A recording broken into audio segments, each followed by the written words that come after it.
বরবাদ আসলে পাপ বাপরেও ছাড়ে না, এখন যেটা দেখলাম এই জায়গায় দেখলাম ছেলেরাও ছাড়ে না। আমি নিজে বরবাদ হয়ে গেছি ছবিটা দেখে। বাংলাদেশের সিনেমা হিসাবে আমি যদি বলি, মানে সিনেমা জগতে প্রথম যখন ছবি শুরু হয়েছে মুখু মুখোশ, আর লাস্ট যে ছবিটা শুরু হয়েছে, সব ছবিটা মিলে এটা মনে সুপার ডুপার হিট। সত্যি কথা, এটা সুপার ডুপার হিট। অস্থির, মানে এমন অস্থির লুকে দেখবো আমি কখনো আশাই করিনি, কখনো কল্পনাই করিনি। হ্যাঁ, মিশা সওদাগরও এই ছবিটার ভিতরে দুর্দান্ত অভিনয় করছে। তার সাইলেন্ট মুড, তার মানে অ্যাটিটিউড সব দিক দিয়ে ভালো হয়েছে। ওনার অভিনয় মানে এটাই দেখলাম, মানে অনেক ভালো। আরো দেখছি, কিন্তু সবগুলা থেকে এটাই বেস্ট ছিল। বরবাদ অনেক ভালো অ্যাকশন ছিল, একটু টুইস্ট ছিল, সব মিলে অনেক ভালো লাগছে। সাকিব খানের লুকটা অনেক ভালো ছিল, লাস্টের লুকটা আমার বেশি ভালো লাগছে। মিশা সওদাগরের তো হচ্ছে এটা একটা নতুন রোল দেখলাম আর কি, ভালো লাগছে। সাকিব খানের ছবি আমার আগে দেখা হয় না, কিন্তু এই ছবিটা দেখে আমি অনেক মুগ্ধ হয়েছি। বরবাদ মুভি অসাধারণ। সাকিব ভাইয়ের অভিনয় নিয়ে আসলে বলার কিছু নেই। Shakib Khan is a megastar, সে নিজেই ছাগিয়ে যাচ্ছে। সো এটা আসলে খুব বাংলা ইন্ডাস্ট্রির জন্য একটা পজিটিভ দিক, যে বাংলাদেশে এরকম একটা মেগাস্টার যিনি কিনা অভিনয়ের মাধ্যমে, শুধুমাত্র অভিনয়ের মাধ্যমে মেগাস্টার যেই ট্যাগটা এটা অর্জন করেছে। তো এটা ভালো লাগা একটা দিক। বরবাদ ভালো, বাট মনে হয়েছে যে লাস্ট শাকিব খানের সাথে ইদিকার যে দুইটা মুভি, দুইটাতে ইদিকা মারা গেল, মানে এটা আপাতত মাইনে নেওয়া একটু কষ্টকর। একদম সুপার হিট বলা যায়, ভালো। বরবাদ সিনেমা ভালোই দেখি, বাংলা সিনেমা। তো এখন পর্যন্ত যত ছবি দেখেছি, থ্রিল, লাভ, সব কিছু ক্লাইম্যাক্স ছিল। সব এই ছবিটার মধ্যে ভীষণ ক্লাইম্যাক্স ছিল। মেকিং থেকে শুরু করে অভিনয় সবই ভালো ছিল। বাংলা ছবির মাঝখানে আসলে সময়টা খুব খারাপ ছিল। এখন ডিরেকশন, অভিনয় এবং ছবির পিছনে যে ব্যয় এবং বিভিন্ন রকম যে দৃশ্যায়ন, গান, সব কিছুর জন্য মনে হয় হয়তো বা বাংলা ছবি আবার হয়তো তার প্রাণ ফিরে পাচ্ছে।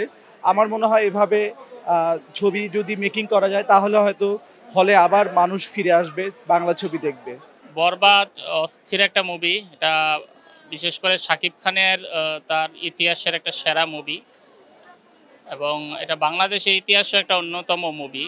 এটার হচ্ছে ব্যাকগ্রাউন্ড মিউজিক, তারপর হচ্ছে visualisation, sound quality, action, comedy, মানে সব কিছু হচ্ছে। বিশেষ করে ভিডিও এডিটিংটা আমার কাছে মানে একটু অস্থির লাগছে। আর নিউ লুকে শাকিব খান আসছে, ডে বাই ডে হচ্ছে শাকিব খান নিজের ইয়েটা আরও হচ্ছে তুলে ধরতেছে। নিজের শাকিব খান যে একটা মেগা স্টার, এবং সে আসলেই যে হচ্ছে বাংলাদেশের প্রেক্ষাপটে যদি নির্মাতারা ভালো কিছু নির্মাণ করতে পারে, তাহলে আমাদের অ্যাক্টররা যে অনেক কিছু করতে পারবে, সেটা সে দেখাই দিছে। বরবাদে দেখা যাচ্ছে ভারতের বিভিন্ন লোকেশনে মুভিগুলো করছে, যার কারণে হচ্ছে লোকেশনগুলো অনেক সুন্দর আসছে এবং অ্যাকশনগুলো অনেক ভালো হয়েছে। শাকিব খানের বরবাদ ক্লাইম্যাক্স, তারপর যে টুইস্টগুলো ছিল, মানে ভালো লাগছে। বাংলা সিনেমাতে আমরা যেরকম চিন্তা করি যে না, বাংলা সিনেমার যে আগের আমরা হলিউড বলিউড মুভি দেখি সবসময় অভ্যস্ত, কিন্তু বাংলা সিনেমাও কিন্তু মানে হলিউড বা বলিউডের থেকে কোনো অংশে কম না। সেটা তার আগের ফর্ম সুন্দরভাবেই সেটা রিপ্রেজেন্ট করছে শাকিব খান, এবং সেটাই ফুটে উঠছে আর কি। বরবাদ সিনেমা দেখলাম। অ্যাকচুয়ালি বাংলাদেশের এই সিনেমায় আমূল একটা পরিবর্তন আসছে, যেটা সবচেয়ে ভালো লাগছে। যে আগে আমরা যাই দেখতাম, এখন কোরিওগ্রাফি বলেন এবং ইমেজ বলেন, সব দিক দিয়ে ছবির একটা গল্প বলেন, সব দিক দিয়ে পরিবর্তন আসছে। আর সবচেয়ে বড় কথা হচ্ছে বাংলাদেশের নায়ক বলতে আমাদের এখন একজনই সাকিব খান।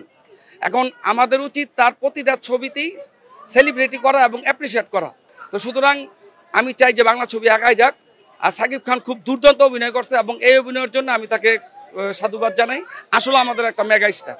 মিশা সওদাগর বলতে উনার বলেন যে অভিনয় এবং তার যে একটা অ্যাচিভমেন্ট খুব সুন্দর হয়েছে, ওদিক দিয়ে সব কিছু দিক দিয়ে ভালো হয়েছে, এবং তার অভিনয় খুব ভালো লাগছে।